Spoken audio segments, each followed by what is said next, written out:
Klein, ano ba yung pinuna ng North Korea sa Estados Unidos? Bebs, pinuna noong Lunes, June 24, na isang senior North Korean official ang United States dahil sa pagpapalawak ng suportang militar nito para sa Ukraine. Naglabas noong nakarang linggo ng isang pahayag ang Pentagon na maaaring gumamit ang Ukraine forces na maarmas mula sa Estados Unidos upang lumaban sa Russian forces kahit hanggang sa border papunta sa Russia.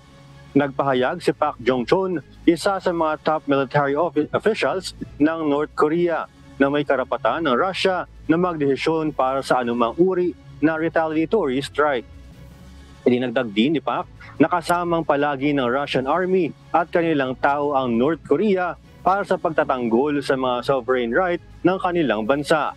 Binisita ni Russian President Vladimir Putin ang North Korean leader na si Kim Jong-un sa Pyongyang noong June 19, ang una niyang pagbisita sa bansa sa loob ng 24 na taon.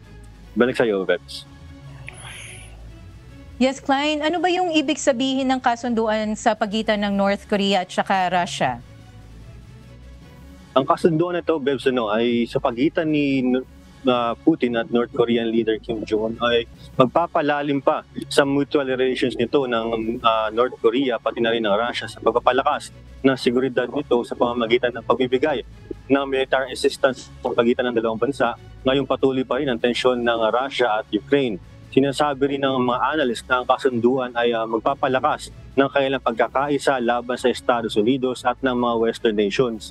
At ang kasunduan nito ay magdudulot din na international concern, posible na makaka-apekto din sa seguridad ng East Asia, pati na rin ng mga nakapalibot na bansa dito na sa consequences ng mga gawa nito sa international relations din.